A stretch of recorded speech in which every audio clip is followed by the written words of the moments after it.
tukareba kugihagarara ariko reka dufate kiriya cyumweru gitaha nta mushyitsi dufiteho n'uwabisaba ntitwabimukundira. Tugiye bano bana ku cyumweru tuzigishwe n'Imana, ntihazagira usuzugura ngo twigishijwe n'Imana, ahubwo bibagana kuko bajya n'ahantu mu ivugabutumwa kugira ngo bagende bakurira ijambo ry'Imana. Hano dufite abanyeshuri, mwene data yigeze abivuga ngo yigishijwe n'Imana. Abantu mwakurikiye ubusemuzi, abatanga amanota mu busemuzi bakabona ko basemuye nabi bandi.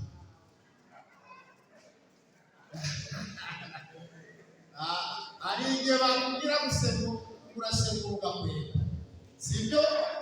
Ugasiba uwo munsi.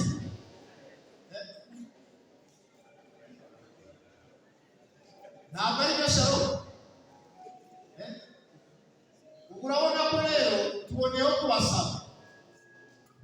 Dufite umwigisha wari witanze kujya arabigisha n'abo ba metoresi barimo porogisi, ariko atugejeho icyifuzo tutahise tubonera igisubizo.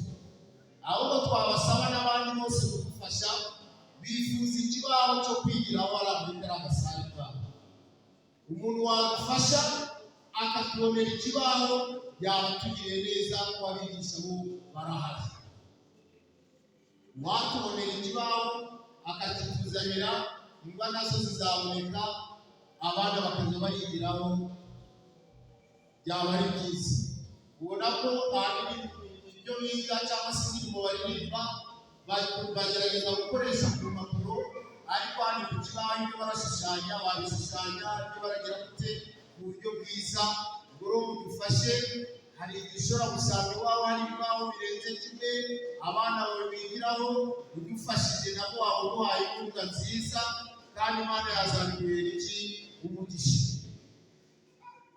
Ku cyumweru nk'uko tubivuze, yenda hari abantu bagize n'ikibazo batari biteguye neza, ubwo tuzongera nanone gushyiraho ubwitange bw'abana kugeza igihe tuzabona abana bacu bakomeye bafite imbaraga. Murabona umwanya bamaze, twebwe bakuru hari abatangiye gusonza no kwivovota, ariko murabona nta biswi bari, ariyo bariye ntayo